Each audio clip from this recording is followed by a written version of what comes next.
also to get a comprehensive. Okay, the motion was placed on the floor by Mr. Fisher. Mr. Fisher, so you recall. I'd like to move forward with it, but I'd like to hear Ms. Davis go ahead and have a discussion because this was, as I say, it was mailed out to all the board members. Well, we go ahead and talk about when you mailed it out. Okay, let's do one thing first. Let's carry the motion first, and then we'll go to the point under discussion. It's been moved. Is there a second? Is there a second?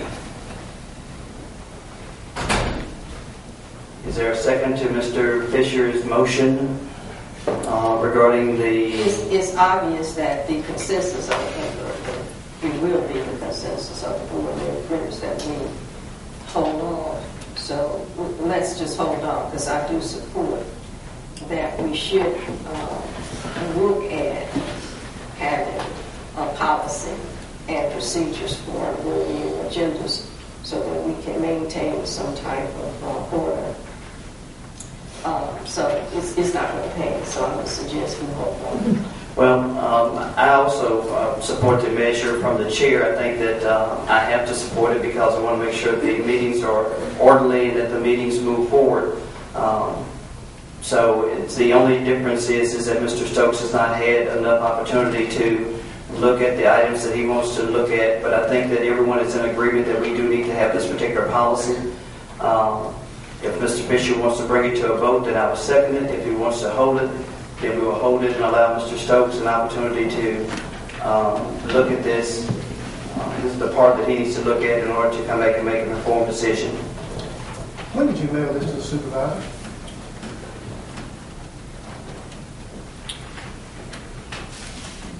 I believe I issued the memo out the Wednesday, the day we posted this agenda, which was approximately over a week ago. Over a week ago. Yes, sir. And now there's a request to delay it until April so we can study it. Now we're all elected to a position here and paid, and this is on the agenda. You should come ready to vote on that. Well, I take issue with that. What's your last sentence that you have on the memo you gave to us? Yes, sir. I'll read it to you. I will contact you no later than Thursday to capture any thoughts and comments you may have. Did you contact me? No, I didn't, Supervisor. You're correct. Don't sit up here and say I'm not prepared. I'm prepared every meeting we come to, and this is a bunch of topics. Some parts are good, and that's what everybody's saying. And some parts are not good. We're not going to vote in an item that's going to be bad. How you going to tell the sheriff and other elected officials they can't bring something into this body for 2 or 3 weeks? You can't do that. These are elected officials. Okay, let's... I think that every supervisor has a responsibility the election of his position to not wait and be contacted, but to take the... She said it on the memo. Did you read that memo? Well, I have it. Okay, hold on. Let's just do it. We'll go to Mr. Fisher, then we'll go back to Mr. Stokes, and then we'll talk about this issue. Go ahead. But it is inherent responsibility of any elected official to know the matters that come before it and to be willing and ready to vote on it at the meeting and understand the matters before them. Sufficient notice and time was given for you to know it. And I was just saying it's important that the meeting isn't where you come and get educated on the process. The time is between the meetings when these come out. And for someone to say, well, nobody contacted me, is to infer that you don't have cell phones in your offices right down the hall. Walk down the hall and ask the questions. As I have on many occasions driven or called from Raymond to do just that. This is just another stall tactic. Okay, y'all want to delay it, we'll delay it. Okay. I'll put it on the next board member. Okay. All right, let's go. Mr. Stokes. Thank you. Mr. President, how else would I know that this is a bunch of hogwash if I hadn't read it? Now, if the county administrator says she's going to contact us, she should contact us and we can tell her. These are elected officials. Everybody in here we deal with are elected. You can't tell a judge they can't come before this body. You can't tell the elected supervisor they can't present things. Treat people with respect. You should do a public hearing on this, talk to all these elected officials, let them feel and see what they think. How you going to tell the tax collector, the tax said they can't come before this body? If you had read the motion, or if you had read the information. We read everything you gave, but you didn't write it in such position. You should have given it to the legal department or somebody. The legal department helped run. Couldn't, you didn't include her part that she needs some more lawyers? Why you didn't include that? Let's have an order, please. Well, they're gonna be joint. They got to be joint issues, and you're gonna sit up here and say, legal need time to study something. Let's have order, please. And what we'll do is, I think that Mr. Fisher has agreed to hold the item. So what we will do is we will hold this particular item, and you'll place it back on the next agenda. I would just ask the board that, if you have comments, please direct them to me to where we can continue to move forward with this particular meeting. So we will hold this particular item as requested, and Mr. Fisher advised to Place it on the next agenda, please. Place it on the next agenda. Meeting in March. Okay. Mr. Fisher, do you have any other items under your name? No. Okay. Thank you very much. We will now go from Mr. Fisher to Mr. Stokes. Thank you, Mr. President. Mr. President, my concern about the mosquito abatement program is that in the rural area of this county, we have about 100 lakes and waterways. And even though we don't have any money in the budget for mosquito abatement, we must consider the danger it is to human life if we don't do something to control the mosquito population in the rural area. West Nile is a killer, and it's a mean, ugly disease. And I know currently, and I think Ms. Woods will give us a copy of the supervisor's budget, and I'm hoping under this line item where we have mosquito pest control, there's no money. I'm hoping that we can go into our legal fees. What we have, I think it's 465,000 projected. Ms. Woods, this was, I'm sorry, I'm being projected. That's what you sent to us on 227. And I hope other members, she sent us a copy of the Board of Supervisors. Yeah. Okay.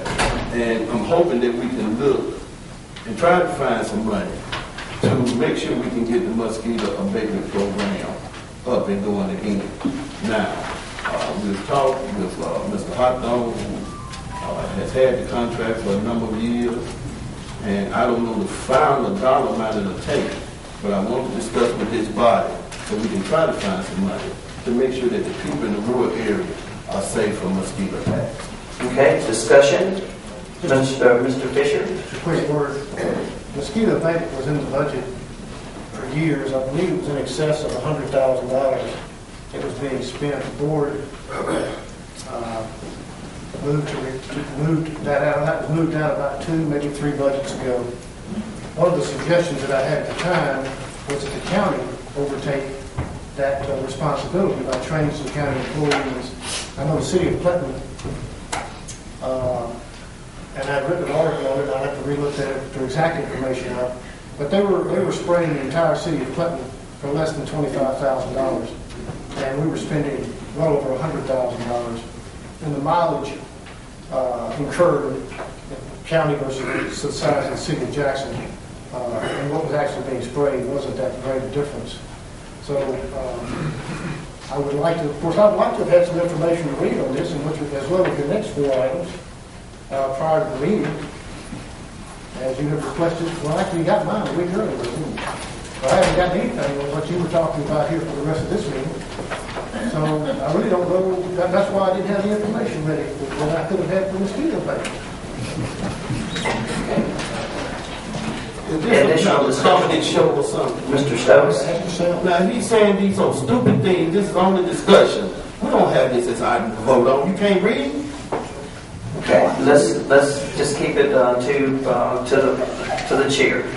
Okay, any additional item or any additional comments of Mr. Anderson, Ms. Calhoun? Mr. Stokes, would you like to make any additional comments regarding this particular issue? Well, let me just ask Mrs. Woods if you can just give us a brief overview of the budget as it relates to mosquito abatement. Okay. The last time we had mosquito abatement, we were paying $25,989 per month, and we had a contract at a 7-month period, and it cost us approximately $181,923. It covered the period of April through October. And if we were to do it this time, we'd have to start probably in May, which would be a 6-month period. It still would be approximately $156,000. And that would probably be would have to come from what we would consider our unappropriated surplus. And it would take up probably about 80% of what would be our unreserved money. Okay. All right. Any additional comments, Mr. Stokes, on this particular? Yes, Mr. President. What I would hope to do is look in the budget. Let's try to find some money. I think we all realize that rural areas deserve to have some type of basic program. And we just need to look in the budget. Again, I look at REGA and probably other places. We don't want to go in reserve. We just can't. We already need more money. That's where the airways issue is going to come up later. But if I can move to the next item, Mr. President, if I could. If I could move the reverse order number 5, the bus turned around on Hinds and we have some people here, Mr. President, that had called. If you could come forward to the microphone. These are citizens that called our office. They have a problem in terms of trying to have a bus turn around, and we said the law is legal for them to donate to get the property to the county. And yes, ma'am. Good morning. My name is Eureka Robinson. I'm a resident on Pine Hills Lane. From where my house is to the closest bus stop is a little bit more than a half a mile, and it's too far for the children to walk. Also, we have called emergency, the ambulance department, and also the Hinds County Sheriff Department to see because we don't have a street sign, and we were trying to find out if they were, would be able to get to us in a timely manner if we were to have an emergency.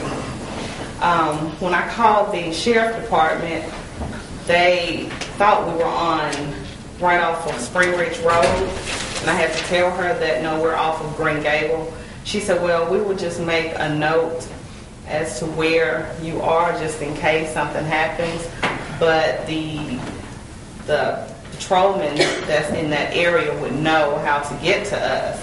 So I asked her, I said, well, what if you have someone that's not really familiar, something can happen in that time. She just assured me that, that's not possible.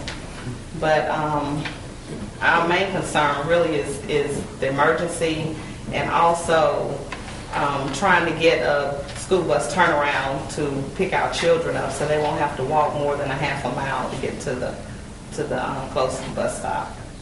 It's my understanding from what you stated is that the school bus turnaround, and I guess Mr. Fleet, you can help us. It is legal in terms of the donation of property for the school bus turnaround. Well, basically, it would be responsibility or input from the Hinds County School District to make that a school bus turnaround. Then they would bring that information to the board, and the board would vote on it for the Public Works Department to maintain the road. Okay. Because at this time, it's a private road. Okay. Yes, ma'am. I think this. Good morning. I'm Joyce Gilmer, and I live under Pine Hills Lane also. For a couple of years now, I have been calling different departments about this issue. First of all, about the school bus issue. I did talk to the supervisor at the bus barn in Raymond. She came out and rode down our road and called me back and told me there was no way she could send a bus down that road, that it would have to be in better condition. And so that was the end of that. I actually didn't know that we probably needed to come before the board to request this for the maintenance of the county for our road, because there are 8 children that live on our road, and we have to take them across the road, across Green Gable Road, and park on the street for the bus to pick them up because the bus won't come down our road. It's not really convenient for parents because of work schedules. The morning bus runs for the elementary school at like 6:30 in the morning. And the bus in the afternoon brings them back at like 3:15 in the afternoon. So that is not convenient for parents. You know, when the bus could come right to their door, or not to their door, but to their driveway and pick them up. I talked to the EOC director, I believe his name is Kenny Smith, and he told me that he was going to contact the Public Works Department to get us a sign. And he called me back and told me that he talked to them and that we would have a sign within about a week. Well, that's been about 3 weeks ago, and we still don't have a sign. Let me do this, get some time. If you could, Mr.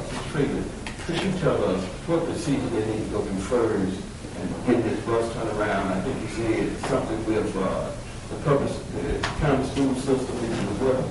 Hinds County School District has to write a letter to the Board of Supervisors requesting that road to be a bus turnaround, and the Board of Supervisors have to vote on that. Okay. See, that's the first I've heard that. Nobody's ever told me That's why that. we want to bring you here so we can all be on the Right. same page. So we'll contact the public school, the county school district, get them to write the letter, could you get it sent to the president of the board and all board members, and a copy to the Public Works. And then that way, when they come back to us, we'll be ready to vote on it. And as to the issue of that signs, can we get the proper signage out there on that street? That would be fine if that's the board's decision, but normally private road signs are put up by the residents, but if the board so chooses, the Public Works Department will. He said it's a private road down in the... Well, that's what they keep telling us, that it's a private road, but I didn't know it was a private You road. thought it was a public road? Yes. Okay. Or I thought the county would maintain it. The county garbage truck does come down that road and give us that service. Now, in addition to that, our postmaster put a letter in all of our mailboxes about a month ago, and he said that unless the road was repaired, that he didn't say that he would suspend our mail service, but that he would consider it because the road is in such bad condition. Could I suggest that after this meeting, y'all get to the Public Works Director and talk one-on-one with the iron out all the wrinkles, please? Yes, because I'd like to write down what he said that we need to do about getting the school district to do that. I've also talked to Mrs. Robinson and informed her of that process, but I will relay it to you also. Okay. Thank y'all so much for coming. Okay. All right. We appreciate you coming. I believe Mr. Lewis, our AOC Director, do you have a comment you want to... You've taken care of it, Mr. All right.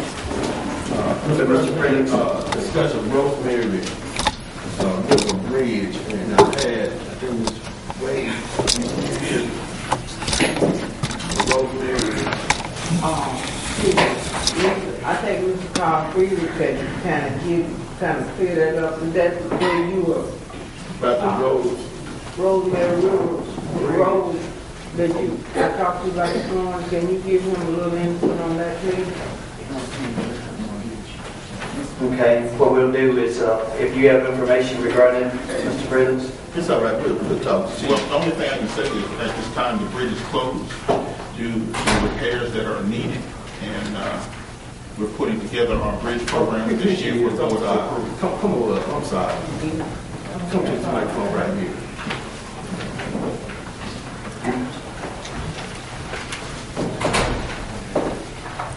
I'm sorry, Mr. Water, I want to talk loud enough. Okay. Put the microphone down. Could you tell the board your concern, please? tell us your name first. Would you just give us your name and then your name? Ernestine Ward. Okay. And I live in the Terry vicinity. And what I'm here for, several years ago, they closed the Rosemary Bridge. But they said they would, because it was, no one could pass over because it was, dangerous. deteriorating. The wood and stuff is made of wood. But anyway, we were told that the bridge would be rebuilt or repaired, but we have never gotten it. And so we have called several years, and you know who the supervisor then, Supervisor Smith. And he always said he'd get back with us and have it repaired or rebuilt. But it was supposed to be rebuilt, but it has never been. And it is a great asset to the people of Terry Rosemary Road, because it travels from there to Rankin County. And it is a historic building, a bridge. And we would like to get a new bridge or fix it where we can pass over at this Rosemary Bridge. Okay. All right. Any other comments from any other board members? What we're going to do is, Mr. Felix, you don't have any additional information on this bridge that you can bring forth at this time, Well, other than what you've already stated? basically, Okay. How much would it cost, Mr. President, to have it repaired? Do we have a dollar amount here $750,000 to $1 million. for the project? And do we have any ideas in the sources? Well, it's the LSBP bridge, local system bridge program, state aid, and we normally get $2.4 million every 4-year period. Then we go from the process of programming bridges, and the board votes on them, and those are the bridges we replace during that 4-year period. I think she said it's a historic bridge. Yes, it is. Historic money. We've been looking at stimulus money, historic money. We're looking at everywhere for it. Okay. All right. He's saying that they're looking at, but that just means you talk to him one-on-one, and that way we'll make sure that we're all on the same page and try to make sure we get something done. We'll start appropriating some monies until we get to max. Well, we would love to have it built, and at the time with this bridge that I call a historic Rosemary River Bridge, Mr. Solomon Ward, as you know, I don't know if you all have researched it or not, but he was a justice of the peace in Terry, Mississippi at one time. And we would like for this bridge to be built so that people of Rankin and Hinds will have access to it. Okay. Thank you. Thank you very much. Mr. Felix, just one additional question. Can you tell me if the bridge has ever been programmed? No, it has not been programmed. Okay. All right. Thank you very much, Randy. Thank you. Mr. Stokes, continue. Thank you, Mr. President. Next was appointment of Mrs. Grant to the Hinds County Economic Development Board of Trustees for District 5. We met with the citizens in Terry. Their concern is with the industrial park. So clear and so close to when they arose, they wanted to make sure that they had someone to protect their rights and their properties and their investments in their community. And they suggested Ms. Grant to this board. And I placed it on the agenda, and I moved that we appoint Ms. Grant. It's been moved. Is there a second? Second. It's been moved and properly second. All those in favor of? Yes. Opposed to? Motion passes. Will the clerk please read the order? Resolved to appoint Ms. May Grant to the Hinds County Economic Development Authority Board of Trustees for District 5. Okay. Thank you very much. Continue, please. Mr. President, I'm on the next issue. I want to make sure that legal guidance, I don't touch into any bad area. I met with the people concerning airways, and I have a concern, and one of the board members, we had a conversation about trying to save money for the county to make sure we can increase our reserves. And when I met with them, the issue of the city of Madison and the city of Bridgehampton came forward as part of the discussion in terms of the possibility of liability to Hinds County. Now, I think when I use the word liability, the legal department here with us. So I think she said that if we go any further in this discussion, we need to go into executive session because I have a proposal that if we need to look at other cities that was involved in this situation and request some monetary payment to Hinds County, that I think that's the first step versus saying a lawsuit. I think we need to formally request some kind of compensation. But Ms. Mark, I know I'm skating around it. Shoot for executive. I know what was exception. Is there any way I can say it another way without putting us in?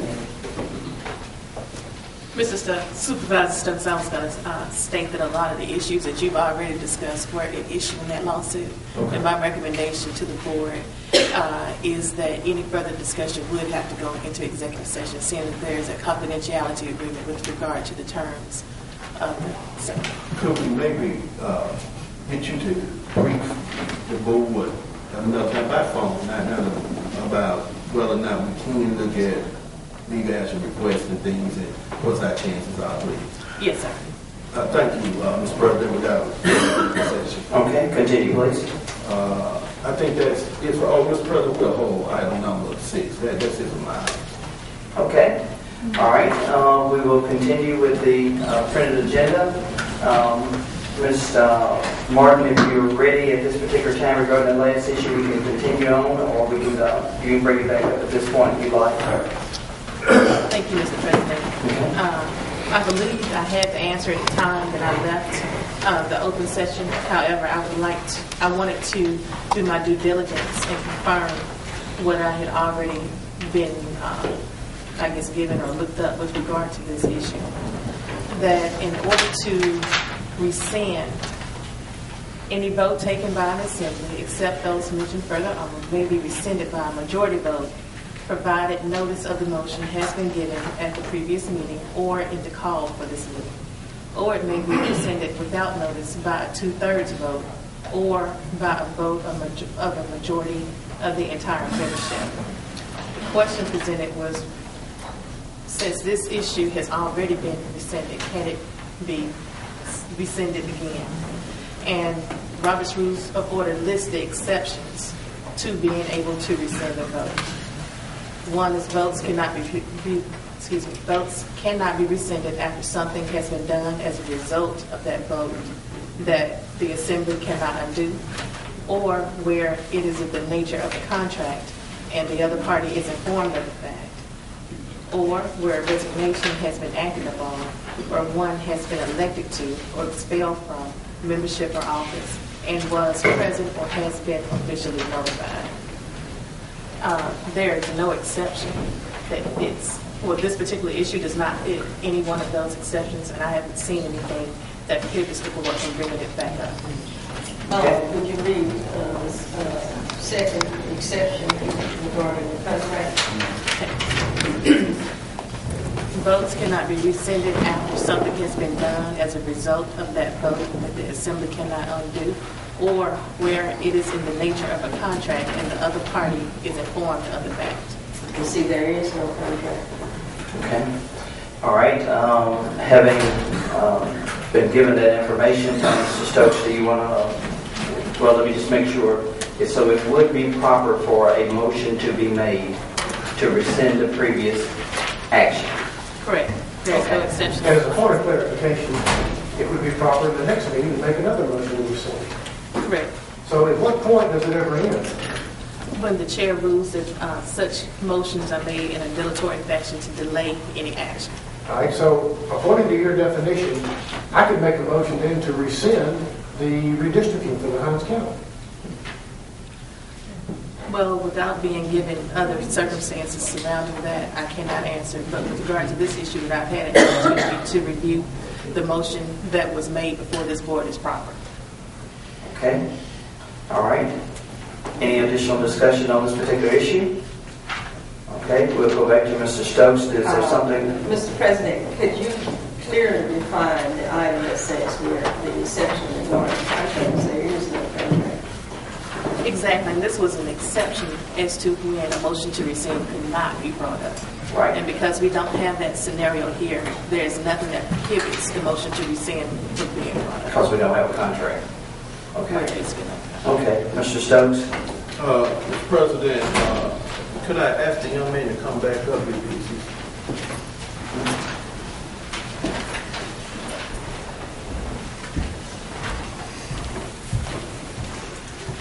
Could you statement you made earlier about y'all had already done some work. Yes, we had previously completed or started the process providing feasibility for this project. Can you present what information you have collected as of today? No, I'm not able to present that because, like I said before, Porter Bingham was working specifically